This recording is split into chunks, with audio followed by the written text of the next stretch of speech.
السلام علیکم، آپ دیکھ رہے ہیں اردو پوائنٹ۔ میرا نام بلال عباسی ہے، موجود ہوں ڈی چوک میں۔ رکاوٹیں ہٹا کر، کنٹینرز ہٹا کر مظاہرین یہاں پہنچ چکے ہیں ڈی چوک میں۔ سب سے پہلے آپ کو آگاہ کر رہا ہوں، یہ پہلا قافلہ اسلام آباد میں پہنچا ہے۔ سابقہ MNA ہیں عظمیٰ جدون، سابقہ کہوں یا موجودہ کہوں، ابھی ان کے استعفے منظور نہیں ہیں۔ عظمیٰ صاحبہ بہت شکریہ۔ پہلے تو یہ بتائیں مجھے، آپ کے استعفے منظور ہو چکے ہیں کیا؟ جی، ہم تو اسی بات پہ انٹرسٹڈ بھی ہیں کہ ہمارے استعفے منظور ہونے چاہیے، اور جب یہ ایوان آدھے سے زیادہ ممبران سے خالی ہوگا تو یہ حکومت خود بخود گر جائے گی۔ لیکن آپ کو پتہ ہے کیونکہ ان کی نیتوں میں فتور ہے، یہ ہمارے استعفے قبول نہیں کر رہی ہیں، اور اس وجہ سے ابھی تک ہم خود کو تو ایکس کہتے ہیں لیکن ایکس ہے نہیں۔ عظمیٰ صاحبہ، مہنگائی تھی، آپ نے 4 سال، پونے 4 سال حکومت کی ہے، کیا سمجھتی ہیں پھر لوگ کیوں باہر آ رہے ہیں آپ کے پیچھے اتنی مہنگائی کے باوجود؟ ایک بات یاد رکھیے گا، اس وقت ہماری قوم بے انتہا باشعور ہے، اور خان صاحب نے ان کے اندر سیاسی شعور جگایا ہے۔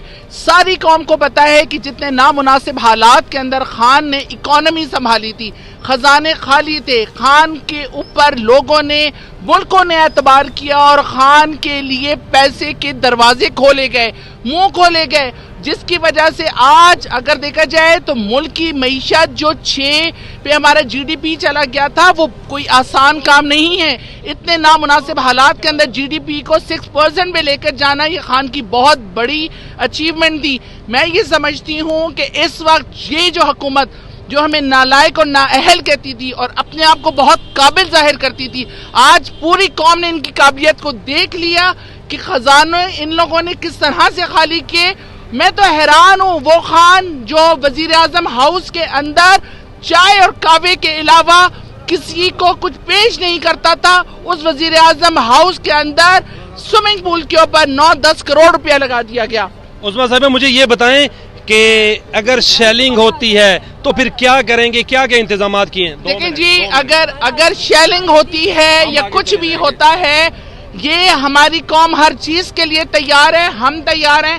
آج میں ایبٹ آباد سے یہاں پہ پہنچی ہوں، انشاءاللہ تعالیٰ یہ میرے بھائی، میرے بچے، میرے بیٹے، میرے بزرگ اس ملک کی حفاظت کریں گے، ہماری حفاظت کریں گے انشاءاللہ۔ آخری سوال، MNAs کی گرفتاریاں ہو رہی ہیں، آپ اسلام آباد کی روڈوں میں ایک فیمیل سابقہ MNA دندناتی پھر رہی ہیں، ڈر نہیں لگ رہا گرفتاری سے؟ بالکل ڈر نہیں لگ رہا، کیونکہ اس وقت میں نکلی ہوں جہاد کے اوپر، عمران خان کے لیے اور امت مسلمہ کے لیے۔ جی، میرے ساتھ موجود تھی سابقہ MNA عظمیٰ جدون۔ اپنے میزبان بلال عباسی کو دیجیے اجازت، اللہ نگہبان۔